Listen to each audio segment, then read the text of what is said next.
Hello everyone, good morning. তো আজ সকালে জিমে যাওয়া হয়নি। কাল রাতে পর্তুগালের খেলা দেখেছি, ইংল্যান্ডের খেলা দেখে 3:30 বেজে গেছে, প্রায় ঘুমিয়েছি। তারপরে অ্যালার্ম দিয়ে রেখেছিলাম উঠবো বলে, 5:30টায় উঠবো, বাট অ্যালার্ম কানে বাজেনি, ওঠাও হয়নি। উঠেছি 7:15 দিয়ে ঘুম ভাঙলো। তারপর আবার কলম্বিয়ার খেলা দেখতে বসে গেলাম। মানে কি বলবো, ওয়ার্ল্ড কাপের টাইমে ঘুমের মাসি একাদশী হয়ে যাচ্ছে পুরো।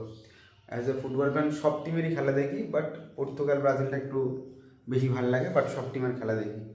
তো যাই হোক, আজ সারাদিন যা যা করছি সব কিছু তোমাদের শেয়ার করবো। আপাতত আমি ফ্রেশ ট্রেশ হয়ে গেছি, এখন আমাকে কাজে বসতে হবে, দেন খেতে যাবো। তোমাদের সব কিছু সারাদিন কী করছি সব কিছু তোমাদের শেয়ার করবো। ওকে, একটু সাবস্ক্রাইব করে পুরো ব্লগটা দেখতে থাকো। নিজের যাবতীয় যা কাজগুলো ছিল সেগুলো সেরে চলে এলাম লাঞ্চ করতে। লাঞ্চে ছিল আগের দিন রাতের বেলার পনির, তার সাথে ছিল হচ্ছে শাক ভাজা, খুব সুন্দর খাবার। তো একটা পনির মুখে দিয়ে দেখলাম ভালো আছে নাকি নাকি টক হয়ে গেছে, বাট ভালোই ছিল, ঠিক আছে। আগের দিন তোমরা দেখেছো পনির তরকারি বেশ ভালোই হয়েছিল।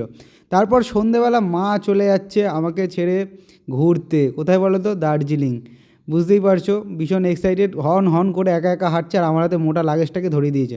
তো ট্রেনে তুলতে গেছিলাম, মামাদের সাথে যাচ্ছে, দেখতে পাচ্ছ মামা মামি দুই ছেলে রয়েছে, তাদের সাথে যাচ্ছে। আর আমি দুটো লাগেজ তুলতে গিয়ে হেগে বড়া ভাজা করে ফেললাম। যেহেতু 10টা 5 দার্জিলিং মেল ছিল, সেই কারণে রাতে ডিনারটা ট্রেনেই করতে হবে, বাট মা ট্রেনের খাবার খাবে না বলে বাড়ির থেকে আলুর দম বানিয়ে নিয়ে গেছিলো।